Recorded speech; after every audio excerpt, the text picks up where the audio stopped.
Kim kapattı? Açın.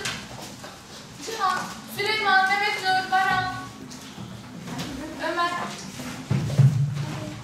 Telebe, telebe, nezere, nezere, rece, rece, alebe, alebe, kefere, kefere, me'ake, me'ake, saleha, saleha, leme'e, leme'e, lebise, veliye, tebi'e, elimen, lehebi, mesedi, meliki, beleki, setebe, sebete, setebe, yedise ve necebe, yede, keyedebe, sedi, hasedi,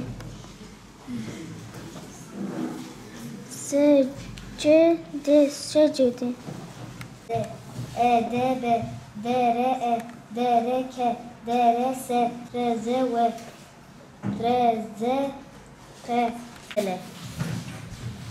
yedeke, yedeke, cesede, cesede,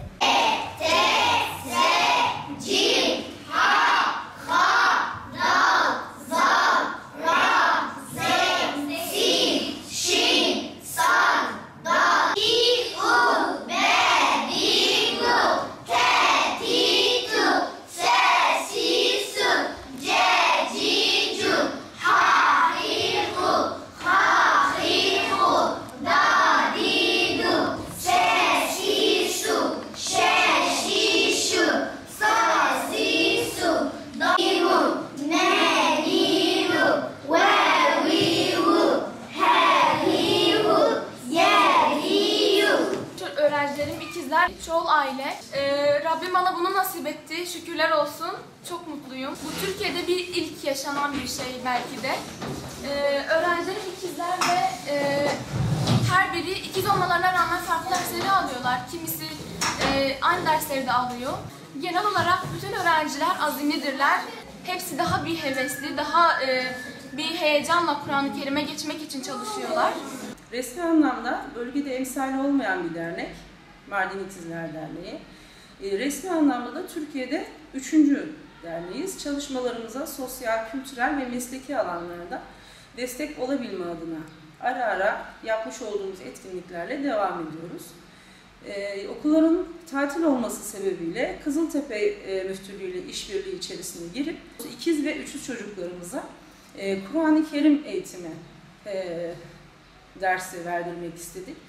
Sağ olsun bu memnuniyetini de müftülüğümüz dile getirince biraz daha çabuklaştırdık kursun başlangıcını. 12 ikizimizle hedef etmiştik. Yalnız o kadar çok talep var ki bu talep bizi daha çok mutlu etti, memnuniyetimizi bir kat daha artırdı. Şu an 24 tane ikizimize aynı yaş grubunda destek olmaya çalışıyoruz.